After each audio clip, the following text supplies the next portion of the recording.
In 1947 is when the film was actually made, shot largely on location in New York City. They invented techniques still used today, changed how movies were shot, made stars, created genres, then got forgotten. These are 10 noir films that revolutionized Hollywood. Nobody remembers them now. Number 10, Gun Crazy, 1949. I did have in the back of the car the sound. Naturally, they wanted the sound, and so they had a microphone. A lot of you would know all this.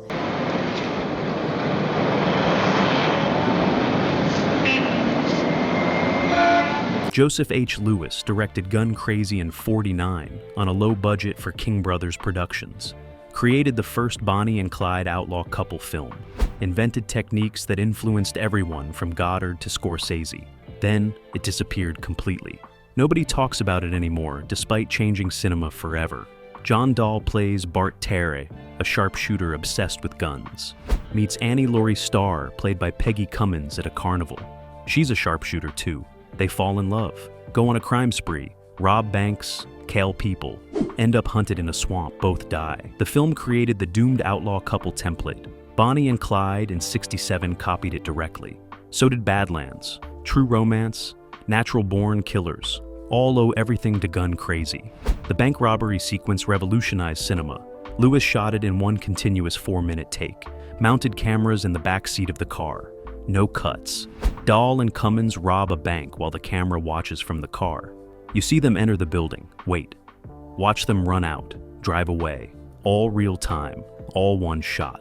Goddard studied this sequence. Made breathless using the same techniques. Every handheld car chase since owes something to Gun Crazy.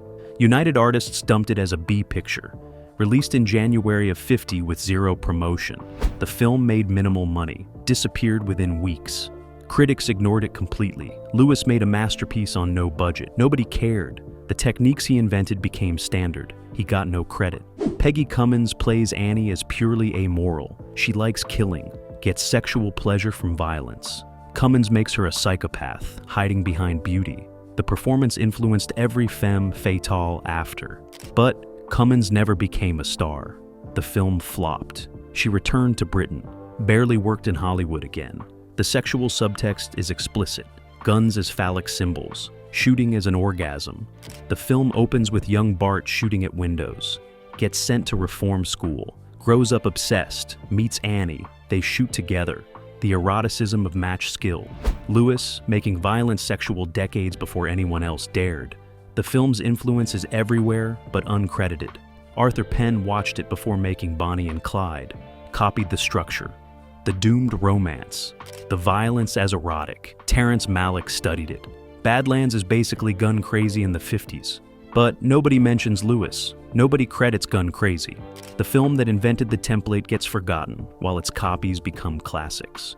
Russell Harlan's cinematography uses natural light and locations, making it feel documentary, real. The bank robbery was shot on actual streets. Real banks, real cars, no studio sets. The realism influenced the French New Wave, Goddard. And Truffaut loved Gun Crazy, used its techniques, made careers from them. Lewis stayed obscure. The ending in the swamp is pure noir tragedy. Bart and Annie are surrounded, police closing in, fog everywhere. Bart won't shoot the cops, Annie will. Bart shoots Annie to stop her, then gets shot himself. They die together, the template for every doomed couple since. Romeo and Juliet with guns. Lewis did it perfectly in '49. Nobody remembers. The restoration in the '90s revealed what United Artists dumped. Film preservationists found decent prints, restored it, and released it through the Warner Archive. Modern filmmakers discovering it recognized the revolution. Scorsese has cited it. Quentin Tarantino studied it, but general audiences still don't know it exists. Gun Crazy invented the doomed outlaw couple film, invented the one-take car robbery, made violence erotic, influenced the French New Wave, changed action cinema forever, did it all for under $400,000 in '49, then got completely forgotten. United Artists dumped it, critics ignored it. Film history moved on. The techniques became standard. The film that created them disappeared. That's Hollywood. Stealing innovations, forgetting innovators. Gun Crazy changed everything. Nobody talks about it anymore. Number 9, The Reckless Moment, 1949. Well, Lieutenant? Well, maybe, all right. Well, if it happens to be that way, Lieutenant, we'll give you all the help we can. You see, when I was a young man in the Army... Bee wouldn't care where she slept just as long as she was up there. She isn't hard to manage. Max Ophuls directed The Reckless Moment in '49. Created the suburban noir, proved evil exists in middle-class homes, not just urban shadows. Influenced everything from Blue Velvet to American Beauty, then vanished from film history completely. Joan Bennett plays Lucia Harper, a housewife whose daughter kills her blackmailer boyfriend accidentally. Lucia hides the body, protects her daughter. Then James Mason's character arrives, professional blackmailer, has evidence, wants money, falls for Lucia instead, sacrifices himself to save her. The film showed that noir could exist in sunlit suburbia, that housewives could be protagonists, that domesticity could be prison. The revolution was setting in. Every noir before lived in cities, dark alleys, nightclubs. The Reckless Moment happens in Balboa, California. Suburban neighborhood, Spanish revival houses, shopping districts. Ophuls proves darkness exists everywhere. The setting influenced every suburban thriller since. Douglas Sirk watched this, made his 50s melodramas using the same idea. David Lynch built Blue Velvet on the Reckless Moment's foundation. Suburban horror as a genre starts here. Ophuls shot it with his signature style, fluid camera movements, long takes, mirrors and reflections, but applied to suburban spaces, making kitchens and living rooms as visually complex as nightclubs. The technique influenced every director who followed. Scorsese studied Ophuls, learned camera movement from him. The Reckless Moment showed how to make domestic spaces cinematic. The film's feminism was radical. Lucia is the protagonist, active, making choices, solving problems. Her husband is barely in the film, away on business, irrelevant. Lucia runs everything, protects her family, commits crimes to do it. Ophuls making a woman the center, giving her agency, moral complexity. That was revolutionary for '49. Women in noir were usually femme fatales or victims. Lucia is neither. She's a person. James Mason plays the blackmailer Martin Donnelly as the saddest character in noir. He's a criminal, but recognizes decency in Lucia, falls in love, can't have her, saves her anyway. Mason made him tragic. The performance influenced every sympathetic criminal after. Robert Mitchum in Cape Fear, Robert De Niro in Heat. Criminals with codes, doomed men doing the right things. Martin Donnelly created the archetype. Columbia Pictures released it in December of '49. No promotion, the studio had no faith. The subject matter seemed small, domestic, not exciting. The film made minimal money, disappeared immediately. Ophuls' American career essentially ended. He'd return to Europe, make masterpieces there, but Hollywood was done with him. The dailiness of Lucia's life was the point. Grocery shopping, driving carpool, running errands, all while hiding a murder. Ophuls makes mundane life terrifying. Every normal task carries the weight of hidden crime. That influence is everywhere. Breaking Bad is basically The Reckless Moment extended. Ordinary people are forced into crime, maintaining normal life while falling apart. Ophuls did it first. The climax subverts noir conventions. Martin doesn't save Lucia through violence. He sacrifices himself, takes the blame, dies in a car crash. Saves her through love, not power. The ending is quiet. Lucia survives, returns to her life. The murder stays hidden. Martin dies for nothing, or for love. The ambiguity influenced everything after. Critics in '49 barely noticed it. Bosley Crowther gave it 3 paragraphs, called it routine melodrama. Variety said it was okay. Nobody recognized Ophuls' achievement. The suburban setting was revolutionary. The feminist protagonist, the visual sophistication, all missed. The film disappeared. The rediscovery happened in the '80s. Film scholars found it, recognizing Ophuls' mastery, seeing the suburban noir invention. By the '90s, it was taught in universities, but only in film classes. General audiences still don't know it. The Cohen Film Collection restored it in 2014, made it available, but 70 years of obscurity did their damage. The Reckless Moment invented suburban noir, created a sympathetic criminal, made housewives noir protagonists, showed domestic life as a prison and battleground, influenced Cirque, inspired Lynch, changed how films portrayed middle-class life, then got completely forgotten. Columbia dumped it. Opials fled to Europe. The film vanished. The revolution it started became standard. The film that started it disappeared. Nobody talks about the reckless moment anymore, but every suburban thriller owes it everything. Number 8, Phantom Lady, 1944. Fate itself. Scott Henderson, accused of murder. Robert Siodmak directed Phantom Lady in '44, created the hallucinatory nightmare noir, used German expressionist techniques in American noir for the first time, made Elisha Cook Jr. a star with one jazz sequence, changed how noir could look and feel, then got buried in Universal's vaults. Franchot Tone plays a man accused of murdering his wife. His alibi is a woman he met at a bar. She's vanished. Nobody remembers her.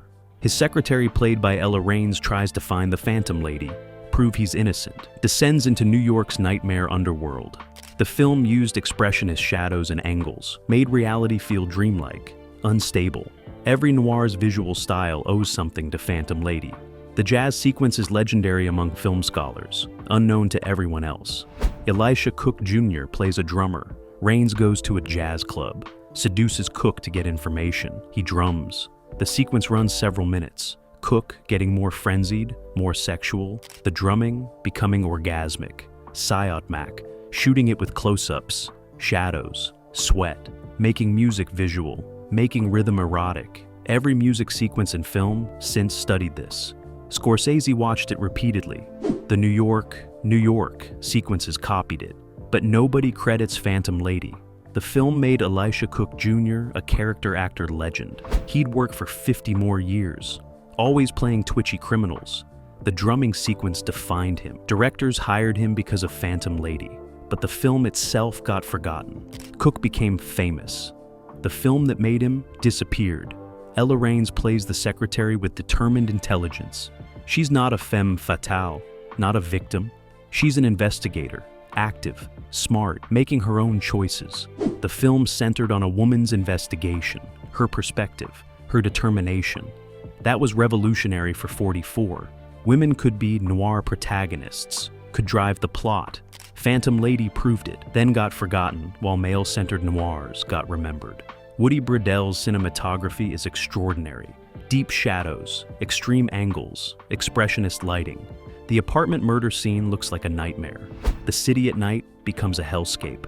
Bredell, creating visual poetry from urban darkness. He'd shoot the killers next. That film got remembered. Phantom Lady didn't. Both use the same techniques. One is famous, one is forgotten. Universal released it in February of '44. The film did okay business. Not a blockbuster, not a failure, just decent returns. But Universal treated it as a B picture, didn't promote it, let it fade. The film disappeared from their catalog, rarely revived, never celebrated, and Siodmak's revolution ignored. The influence is undeniable, but unacknowledged.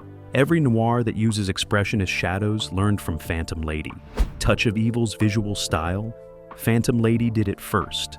The Third Man's Nightmare, Vienna? Phantom Ladies. New York came before, but Wells and Reed get credit. Siodmak gets forgotten. The film's structure influenced mystery thrillers for decades. The secretary investigates, finds clues with each witness revealing pieces, building toward truth. Every detective story since uses this structure. Phantom Lady perfected it, then disappeared while its copies became classics. The restoration revealed the craft. Universal finally released it properly in the 2000s. Modern audiences seeing it recognize revolutionary work. The shadows, the angles, the jazz sequence, the female protagonist, all radical for '44, all forgotten by film history. Siodmak made Phantom Lady between fleeing Nazi Germany and becoming Hollywood's noir master. He brought European expressionism to American crime stories, changed the entire genre, made noir visual poetry instead of just crime melodrama. Did it in '44 with Phantom Lady? Nobody remembers now. They remember the killers, Criss Cross. But Phantom Lady came first. showed Syedmok's vision, created the template, then vanished. That's the tragedy.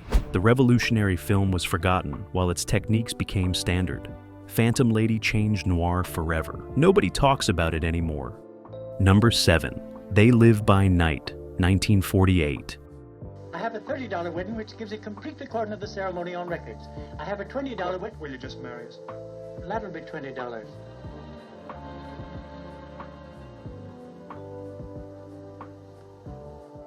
Nicholas Ray's directorial debut in '48 created the doomed young lovers on the run genre, invented the helicopter opening shot, made teenage rebellion sympathetic, influenced the French New Wave more than any American film, then got buried by RKO and forgotten. Farley Granger plays Bowie, a young escaped convict. Kathy O'Donnell is Keechie, the girl who helps him. They fall in love, try to go straight, can't escape. The criminal world pulls them back. Bowie gets killed, Keechie survives alone. The film created the innocent criminals template, Bonnie and Clyde again, Badlands again. All copied They Live by Night. Ray invented it, got no credit. The opening shot revolutionized cinema. Helicopter shot, starting high above, descending to show the characters in a car, then through the window. All one continuous movement. Nobody had done this before. The technology barely existed. Ray fought to get it, created the signature opening shot that became standard. Every film that starts with an aerial descent learned it here. Ray invented it. Film history forgot. RKO released it in November of '48. Howard Hughes had just taken over the studio, hated the film, thought it was too sympathetic to criminals, dumped it with no promotion. The film made almost nothing, disappeared immediately. Ray's career nearly ended before it started. Hughes' contempt killed the film commercially. The French discovered it. Cahiers du Cinéma went crazy for They Live by Night. Godard wrote about it reverently. Truffaut called Ray a genius. The New Wave directors studied every frame, made their own films using Ray's techniques. The 400 Blows owes everything to They Live by Night. Breathless copied its structure, but American audiences never saw it. Hughes made sure. The film's sympathy for young criminals was radical. Bowie isn't evil. He's a kid who made mistakes. Society won't let him reform, forcing him back into crime. Ray suggests the system creates criminals, that young people deserve second chances. That was too progressive for '48. Hughes hated it. Audiences ignored it. The message was decades ahead. Farley Granger and Kathy O'Donnell play it with aching vulnerability. Kids in love, doomed by circumstances. Granger made Bowie naive, desperate, and good despite his crimes. O'Donnell makes Keechie loyal, determined. Their chemistry is perfect. The performances influenced every young couple on the run since, but the film that created it got forgotten. The wedding sequence is heartbreaking. Bowie and Keechie get married by a one-armed justice of the peace. The ceremony rushed. Impersonal, but meaningful to them. Ray shots it with tenderness, making their love real despite the cheap setting. The sequence influenced every underdog romance after, showed how to make poverty romantic without being condescending. Georgie Descant's cinematography uses shadows and natural light, making poverty look real, the fugitive life unglamorous. Cheap hotels, diners, back roads, everything shot without beautification. Realism influenced Italian neorealism. American independent cinema. Every film about poor people trying to survive learned from They Live by Night. The ending destroys you. Bowie gets shot by police, dies in Keechie's arms. She's pregnant, alone. The film ends with her looking at the future. No hope, just survival. Ray refuses comfort, making the tragedy complete. That ending influenced everything. The Graduate, Easy Rider, films where the young couple doesn't make it. Ray showed how to do it first. The restoration came late. Turner Classic Movies found decent prints in the '80s, started showing it. Film scholars rediscovered it, recognized Ray's genius. By the '90s, it was being taught, but 70 years of obscurity erased it from popular consciousness. Cinephiles know it. General audiences don't. They Live by Night invented the helicopter opening, created the young lovers on the run genre, made teenage rebellion sympathetic, influenced the French New Wave more than any American film, did it all in '48 as Nicholas Ray's debut, then got buried by Howard Hughes and forgotten by film history. The techniques became standard. The film disappeared. Nobody talks about They Live by Night anymore, but cinema wouldn't exist as it does without it. Number 6, The Killers, 1946. They shoved us in the kitchen. They said they were going to shoot you when you came in to supper. Well, George thought I'd come over and tell you. Most of them turned out to be unhealthy. Robert Siodmak directed The Killers in '46, made Burt Lancaster a star, created the fragmented timeline structure, invented the femme fatale as we know her, changed how noir told stories, then got overshadowed by later films using the same techniques. The film starts with 2 killers arriving in a town, looking for the Swede played by Lancaster. They find him. He doesn't run, just wait, gets killed. Then flashbacks explain why. The fragmented structure influenced everything. Citizen Kane used flashbacks, but The Killers made it noir standard. Every nonlinear thriller since owes something to this structure. Pulp Fiction is basically The Killers extended. Tarantino studied it obsessively. Burt Lancaster's debut. He plays the Swede, doomed boxer turned criminal. Lancaster made him tragic. A man who knows he's dead, just waiting for it. The performance made him a star instantly, but the killers that created him got forgotten. Lancaster made bigger films. This one faded. Ava Gardner plays Kitty Collins, the femme fatale who destroys the Swede. Gardner, embodying everything the archetype became: beautiful, cruel, using men without conscience. The performance defined femme fatales for decades. Every dangerous woman in noir after copied Kitty Collins, but the film itself got overshadowed. The insurance investigator structure was revolutionary. Edmund O'Brien plays Reardon investigating the Swede's death, talking to people, piecing together the story. Each interview is a flashback, building the narrative from fragments. Every crime film that uses this structure learned it from The Killers. The Usual Suspects, LA Confidential, all copied this technique. Siodmak invented it. The heist sequence influenced every heist film after. The planning, the execution, the double cross. The Killers showed how to structure crime action. The Asphalt Jungle copied it. Riffraff studied it. Every heist since uses this template. But The Killers did it first, got forgotten while the copies became famous. Woody Bradell shot it after Phantom Lady, using the same expressionist techniques. Shadows, angles, making crime look beautiful and terrifying. The nightclub where Kitty performs is all shadows and light, creating atmosphere through cinematography. Bradell never got the recognition he deserved. The films that used his techniques became classics. His work got forgotten. Universal released it in August of '46. The film was a hit, made money. Critics praised it. Unlike other films on this list, The Killers succeeded commercially, but over decades it got eclipsed. Bigger noirs took its place in popular memory. Double Indemnity, The Maltese Falcon. The Killers faded despite being equally important. The Hemingway source material helped and hurt. The film adapts Hemingway's short story, but only the opening. The rest is original. People assume they know The Killers because they read Hemingway. They don't. The film is Siodmak's creation, the structure, the femme fatale, the fragmented timeline, all original. But Hemingway's name overshadows Siodmak's achievement. The '56 remake confused things further. Don Siegel directed a version with Lee Marvin and Ronald Reagan, changed it significantly, made it more violent, less complex. The remake being discussed made people forget the original. Siodmak's version got lost between Hemingway and Siegel. The influence is massive but unacknowledged. Quentin Tarantino has admitted Pulp Fiction owes everything to The Killers, the structure, the hitmen, the fragmented timeline. But casual film fans don't know The Killers. They know Pulp Fiction. The original got eclipsed by its most famous copy. Film scholars teach it. The Criterion Collection released it. But popular consciousness moved on. The Killers changed how noir told stories, made Burt Lancaster a star, created Ava Gardner's iconic femme fatale, invented the fragmented timeline structure, influenced everything from Riffraff to Pulp Fiction, then got forgotten while its innovations became standard. The film that changed everything gets treated as a footnote. That's the tragedy. The Killers revolutionized noir. Nobody talks about it anymore. Number 5, Railroaded, 1947. That's from Oscar Wilde, Wilma. Give it back to him. Okay, Calhoun, here it is. You're out.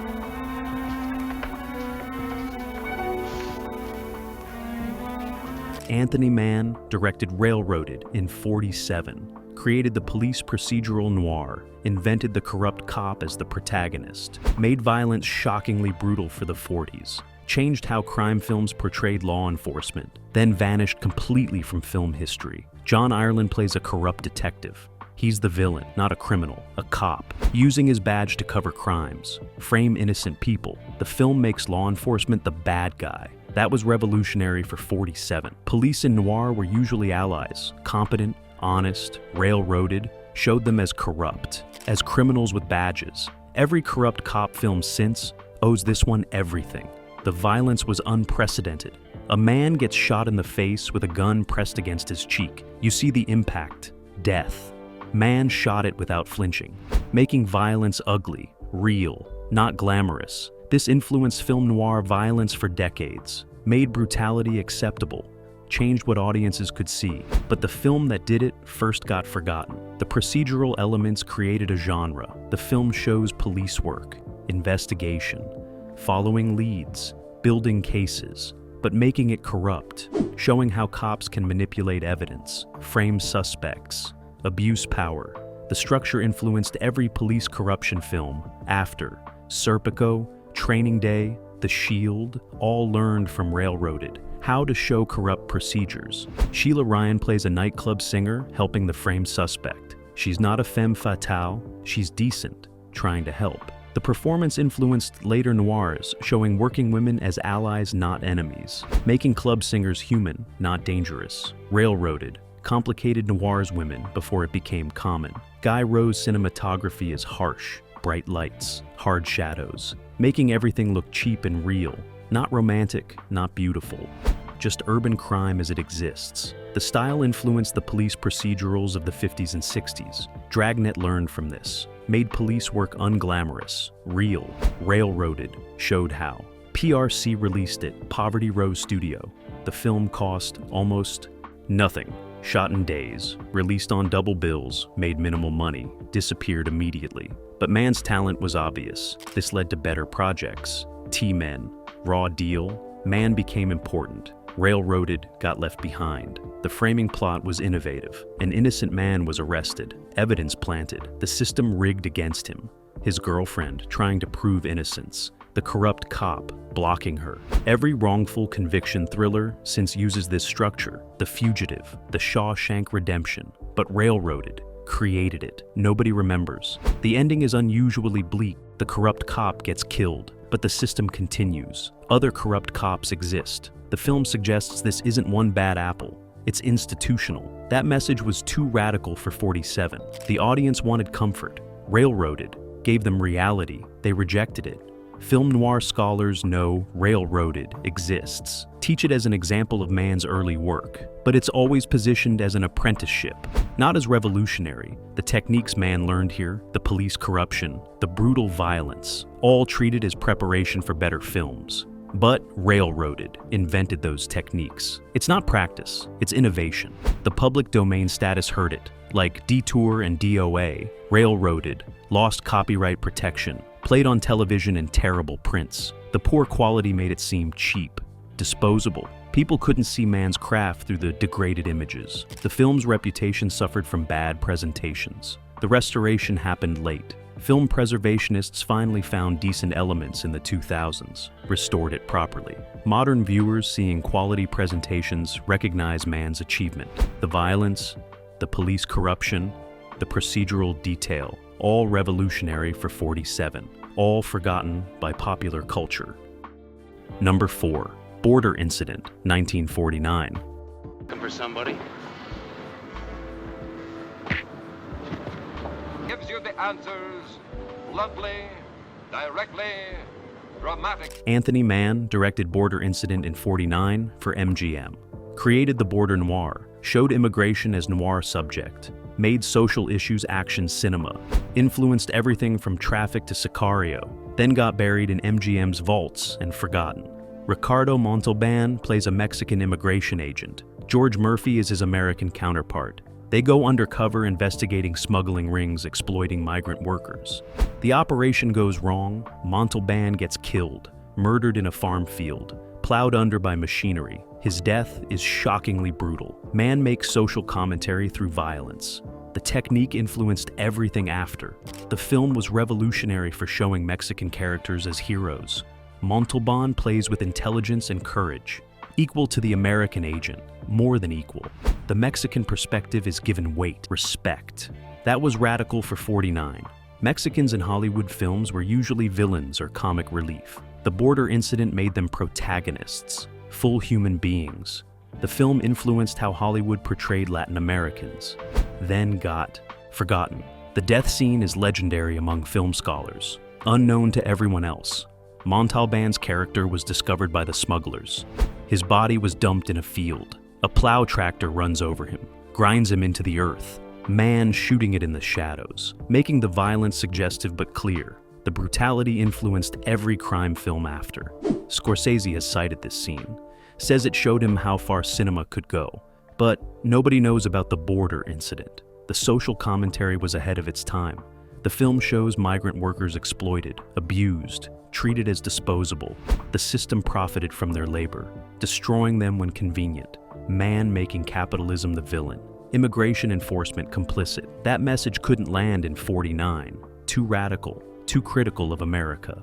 The film flopped. MGM buried it. John Alton shot it. One of Noir's greatest cinematographers, making the border look beautiful and deadly. Desert landscapes, night crossings, everything shot with shadows and light. Alton created visual poetry from social issues. The craft is extraordinary, but the film got forgotten, while Alton's other work got celebrated. T-Men, The Big Combo, those got remembered. Border Incident didn't. The structure influenced social thrillers, undercover agents infiltrating criminal operations, the investigation building. The danger is escalating. Someone is dying. Justice happening, but at cost. Every film about undercover work since uses this structure. Donnie Brasco, The Departed. But the border incident created it. Nobody credits it. MGM released it in October of 49. The film made okay money. Not a hit, not a disaster. But MGM lost interest, didn't promote it beyond initial release, let it fade from their catalog. The film disappeared. Man made better-known films. Border Incident got left behind. The political content made it vulnerable. During the Red Scare, films criticizing American systems got questioned. Border Incident suggesting immigration enforcement fails. That capitalism exploits workers. Those messages became dangerous. MGM distanced themselves. The film got pulled from circulation, stayed buried for decades.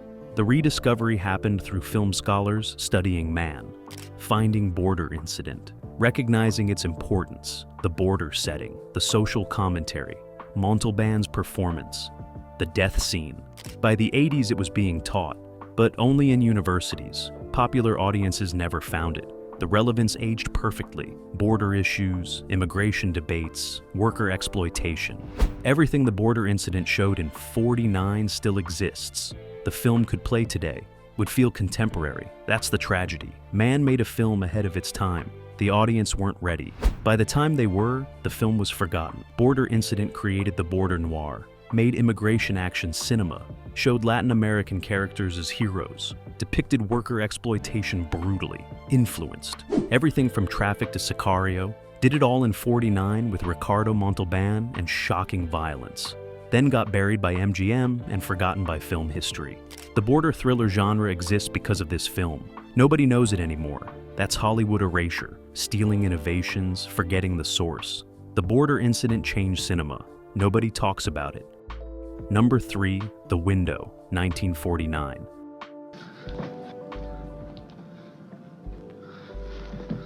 What you? No, Pop. Where'd you go?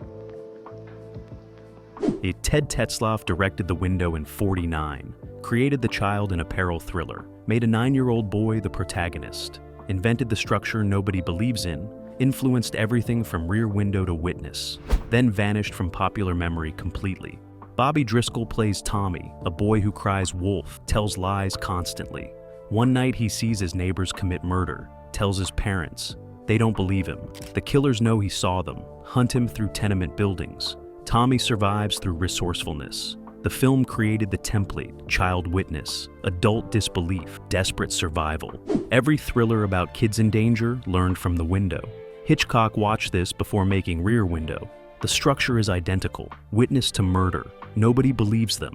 A killer comes for them. Tetzlaff did it first with a child protagonist, made it more terrifying. Hitchcock expanded it and made it sophisticated. Got remembered. The Window got forgotten. But Hitchcock's masterpiece owes everything to Tetzlaff's innovation. The tenement setting was revolutionary. Most films avoided showing poverty.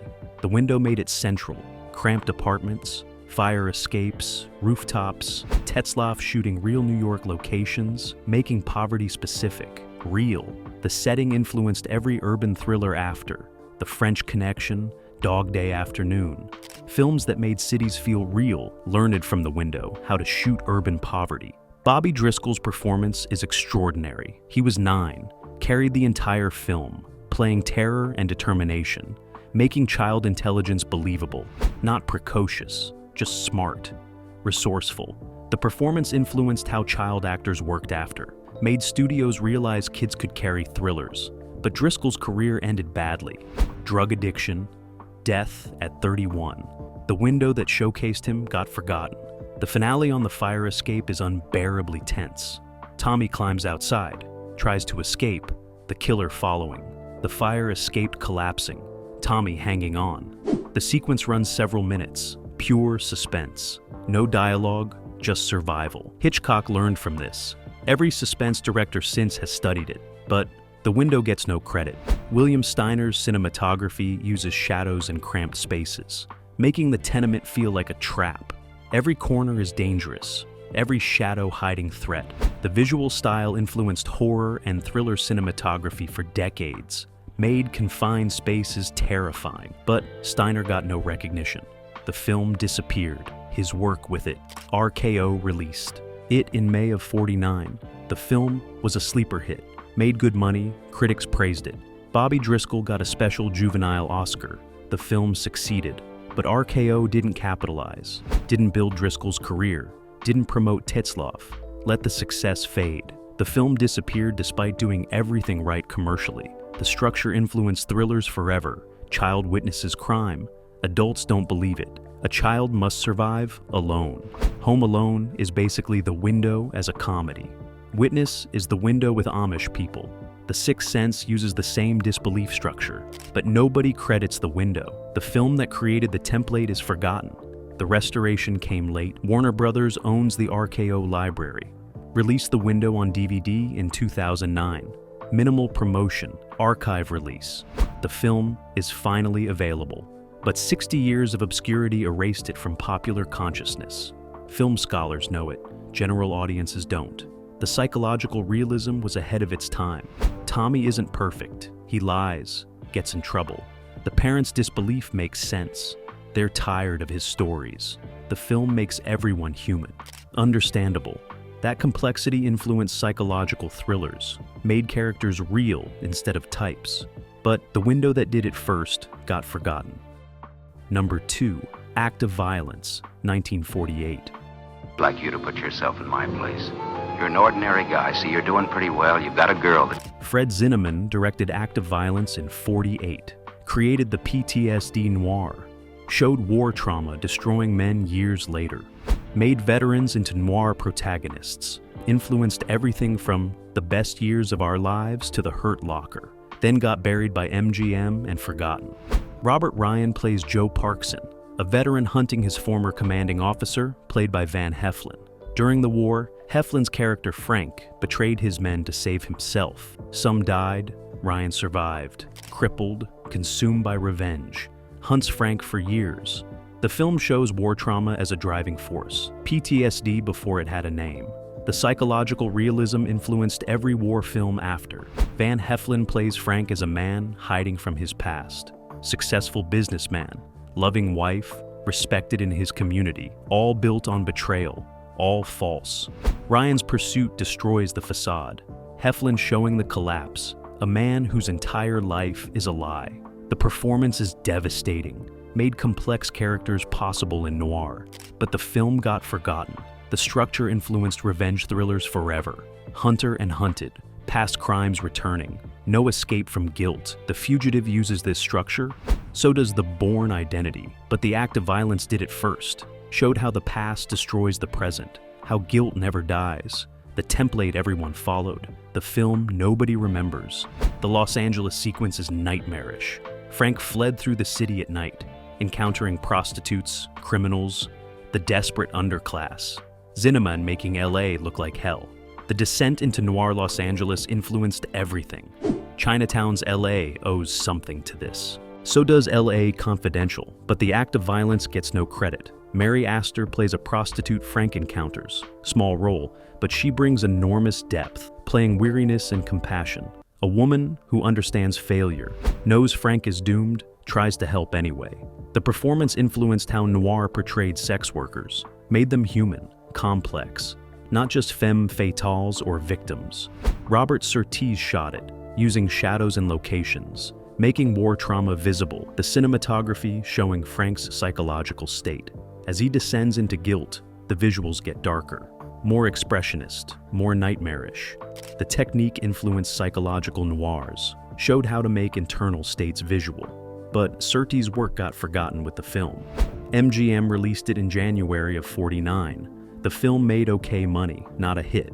Critics recognized quality, but MGM didn't push it.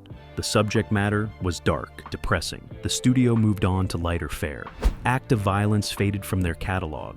Zinnemann made bigger films. This one stayed buried. The ending is morally complex. Joe gets his revenge, but it destroys him too. Both men are victims. Both are guilty.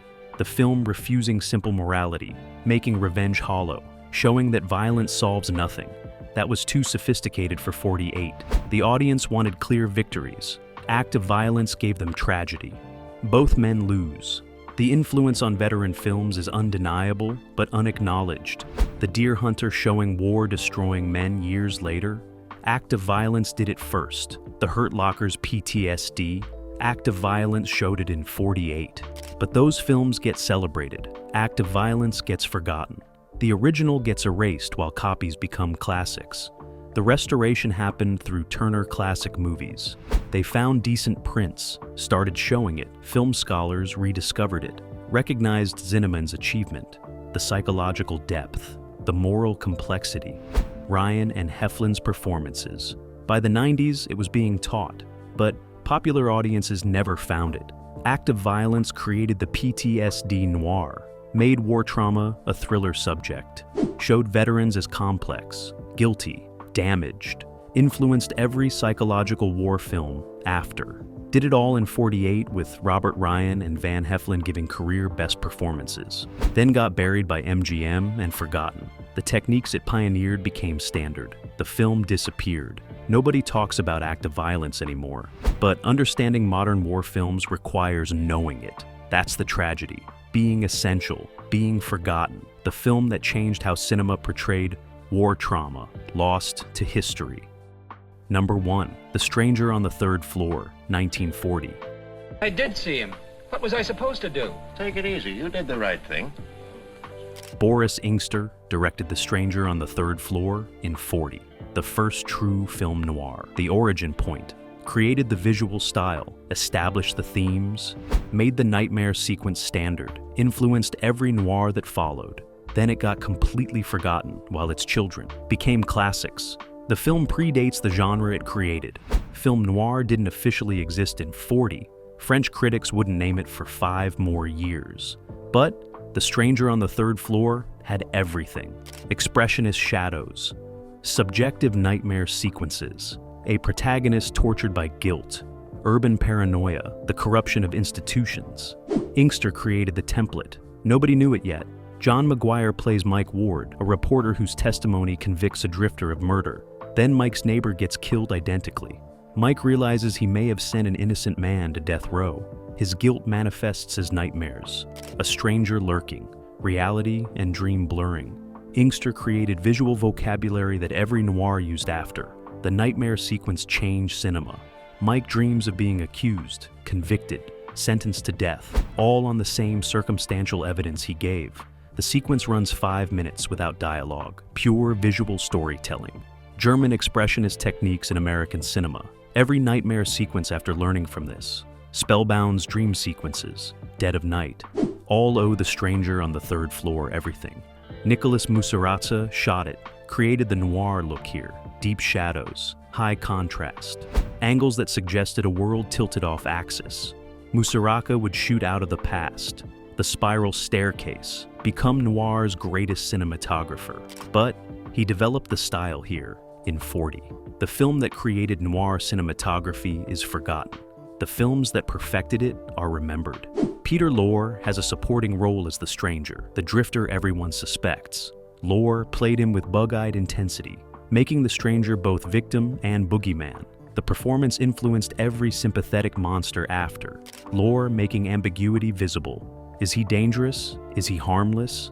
The film never fully answers. That ambiguity became noir standard. RKO produced it for less than $200,000. Shot it in 3 weeks, released in August of 40. The film made minimal money. Critics didn't know what to make of it, called it experimental, odd. The style was too different, too European. American audiences weren't ready. The film flopped. The influence took years to manifest. Other directors saw it, learned from it. John Huston watched it before making the Maltese Falcon. Borrowed techniques, the subjective camera, the moral ambiguity. Billy Wilder studied it. So did Fritz Lang, but none of them credited The Stranger on the Third Floor. The film that taught them disappeared. The French critics discovered it in the 50s, while defining film noir, recognizing The Stranger on the Third Floor as the origin point, the first true noir. Everything that came after was built on this foundation. But by the time French critics realized it, the film was forgotten in America. The country that created it didn't recognize its importance. The themes are pure noir. Institutional injustice. Mike's testimony sends a man to death row. But Mike saw nothing conclusive, just circumstantial evidence. The film asking uncomfortable questions. What if courts are wrong? What if innocent people die because witnesses were mistaken? 1940. America didn't want to hear it, but every noir after asked the same questions. The ending was forced by the production code. The real killer confesses conveniently. Justice gets served. Everyone lives. It's abrupt, unsatisfying, feels tacked on. Because it was. Inkster wanted ambiguity. The code demanded resolution. The compromise damaged the film, but couldn't erase its innovations. Boris Inkster directed only one more feature, spent his career in television. The failure of The Stranger on the Third Floor killed his film career. One of cinema's great what-ifs. What if it had succeeded? What films might Inkster have made? But it flopped. RKO moved on. Inkster disappeared. The restoration didn't happen until the 90s. Warner Brothers owns the RKO library. Finally released The Stranger on the Third Floor properly. Film preservationists recognized what they had. The first noir, the origin point. But 80 years of obscurity erased it from popular memory. The Stranger on the Third Floor invented film noir, created the visual style in 1940, established the themes, made the nightmare sequence standard, influenced Huston, Wilder, Lang, every noir director after. Did it all for under $200,000, then flopped, got forgotten. While Double Indemnity, The Maltese Falcon, The Big Sleep, all the films it influenced became classics. The source got erased. Nobody talks about The Stranger on the Third Floor anymore. But film noir wouldn't exist without it. That's the ultimate tragedy. Creating a genre, getting forgotten, being the origin of everything, receiving credit for nothing. The film that changed Hollywood forever, that nobody remembers. 10 noir films that revolutionized Hollywood. Gun Crazy invented techniques Godard used. The Reckless Moment created suburban noir. Phantom Lady made expressionism American. They Live by Night gave the French New Wave its foundation. The Killers created fragmented timelines. Railroaded invented corrupt cop thrillers. Border Incident made immigration action cinema. The Window inspired Hitchcock. Act of Violence created PTSD noir. The Stranger on the Third Floor invented film noir itself. All forgotten, all essential. The films that changed everything, that nobody talks about anymore. Time to remember them.